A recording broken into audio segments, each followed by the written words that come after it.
Ambitious. Krishnamurthy, భోజనం చేసి వచ్చావా? మీరు? ఇదిగో ఈ లెక్కలు చూసుకుని ఇంటికి వెళ్ళి భోజనం చేస్తాను. భోజనం చేస్తారా? అంటే మీరు రాత్రిపూట కూడా భోజనం చేస్తారా? అదేమిటి, నువ్వు చేయవా?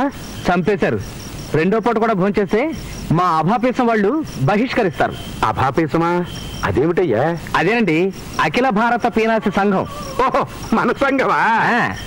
అయితే మీకు ఒంటిపూట భోజనమేనమాట. ఆ తినే ఒక్క పూట 2 పూటలకి సరిపడేది లాగించేస్తారనమాట. అమ్మో, ఇంకో పొరపాటు మాట కూడా నీ సరే. ఒక్క పూట సరిగ్గా పట్టెడు అన్నం, ఒక కూర ముక్క, కందెగింజంత పచ్చడి, 6 మజ్జిగ చుక్కలు. ఇది మా మెను, అంతే. అలాగా? మరి చికెను మటను తినేవాళ్ళు? అవి మేము తింటామండి. తింటామంటే పీక్కు తినాలా చెప్పండి? ఓ కోణ్ణో మేకనో గుమ్మానికి కట్టేసుకుని దాని వంకే చూస్తూ లొట్టలేస్తూ ఉట్టన్నం తింటూ ఉంటే ఉంటుంది.